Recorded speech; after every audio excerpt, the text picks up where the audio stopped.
Good morning, everybody. Good morning. It's JPR, and today we got some news that on June 15th, which is next Wednesday, I believe, we're going to be getting patch 1.3 for Pokken Tournament. So shout out to Pokken Arena and Millen, the user here, for posting this long thing about all the buffs and nerfs we're getting, because this is the first patch where we're actually getting like actual character balancing. Like in the previous patch, all we really got were just like, you know, glitch fixes and a few nerfs to like support Pokemon, I believe. But that was pretty much it, so nothing really significant. But this patch is where stuff is starting to take off. So again, shout out to these guys for compiling the whole list. Also, Cerebi has a list of all the changes that were made, but this one's a little bit more in-depth, so I'm just going to be using Cerebi for like any of the lingo that I don't understand over here. And as the guy says in his post here, this patch is quite significant because we have tournaments coming up in St. Louis and Apex very soon. So it's going to be quite interesting to see how the competitive Pokemon players are going to adapt to this patch in that short amount of time. So anyway, let's move on. The battle Pokemon. So Pikachu Libre 2X, I don't even know what that is. I'm going to look over here. Pikachu Libre, where are you at? Okay, that's a low stance, strong attack. Let's see. Now is an easier time ducking under high attacks. Burst mode time is reduced. Okay, I don't even know. I've never really played Pikachu Libre. I played against Pikachu Libre, but burst time mode is reduced. I never really noticed if that was a problem or not, but apparently they thought it was a nerf worth doing. So anyway, 8Y or 2Y, not sure which. Combos starting with these moves have increased scaling. Let's see, Blaziken, 2Y, less recovery after using 2Y. I don't even know, because like I said, my controls are not like your average Pokemon controls. My controls are so dumb, so I don't know. I'm assuming that 2Y means like the button you push, but like I said, my buttons are all weird. Reduced stall time is a low stance, weak attack.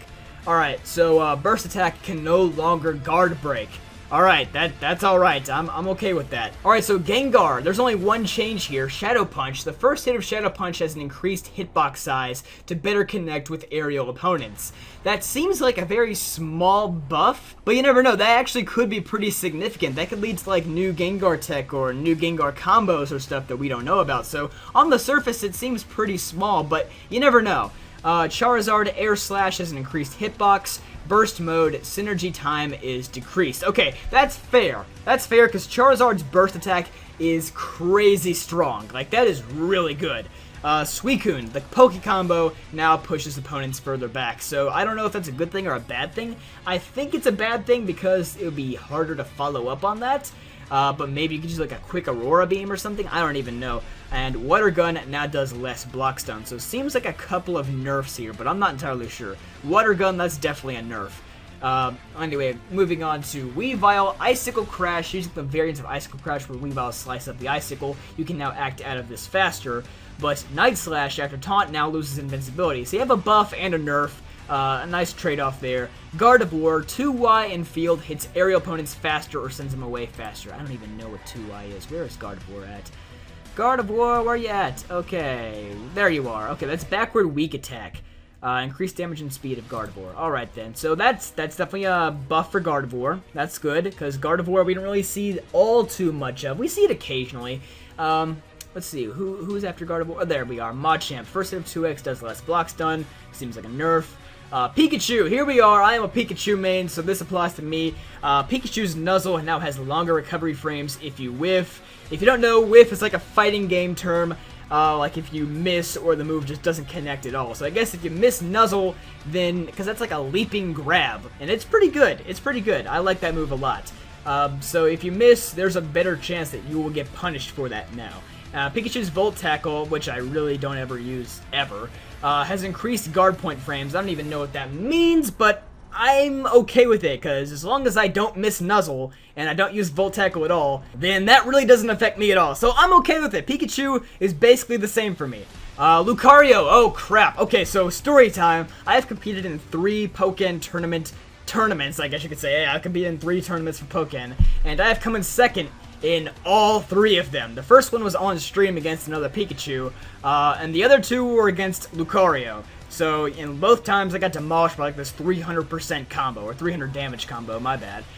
So let's see what Lucario has. Let's see. 6x does less damage to shield, so Lucario is not going to be getting as much damage through shield. Bone Rush does less damage on the Slam variant. That is the combo I'm talking about. Holy crap, Bone Rush is so good.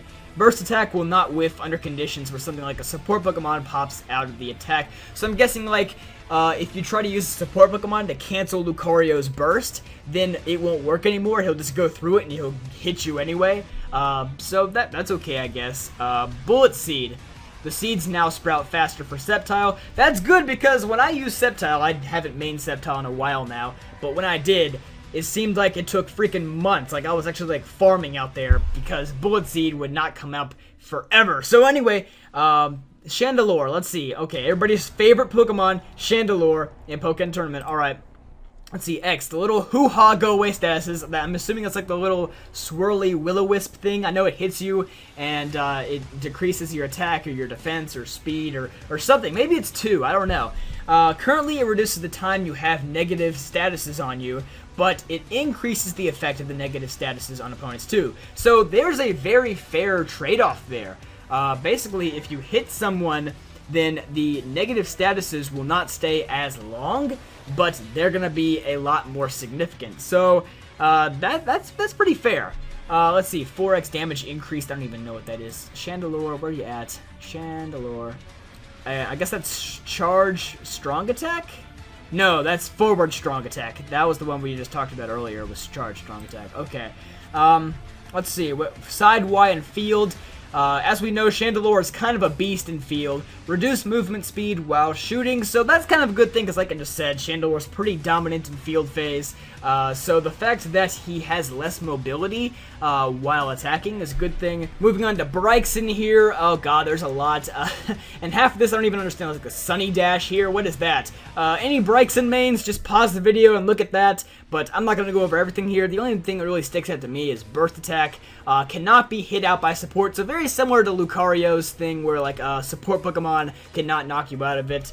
Let's see. However, no longer can guard break. So if you shield Bryxen's Burst Attack, then it sucks to be Bryxen. Anyway, Garchomp. This one's going to be very interesting because a lot of people, including myself, consider Garchomp to be the worst character in the game. Now, being the worst character in Pokken is not that bad, because the game is so balanced that the worst character and the best character, the distance between them is not all that great. Like, Garchomp can still win a lot. So if you're a Garchomp main, don't be offended, because that's not a bad thing. Like, being a Garchomp main is not that bad. Anyway, Stone Edge. When you successfully counter the transition to the attack portion is now faster. That's good. Counterattack more easily hits aerial opponents.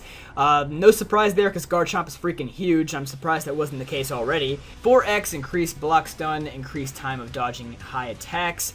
Burst attack, something happening there, I don't know. And dig, I have no idea what that means. But anyway, it seems like all buffs for Garchomp, so that's a pretty good thing. I will consider that good. Mewtwo, holy crap, there is a lot here. Like I said, I'm not going to go over everything, so if you really care about Mewtwo, just pause the video and read all of that. The only things that I really heard about were that Drain Punch, let's see, drains more burst gauge from the opponent. I know it drains HP, but also burst, or a lot more burst now.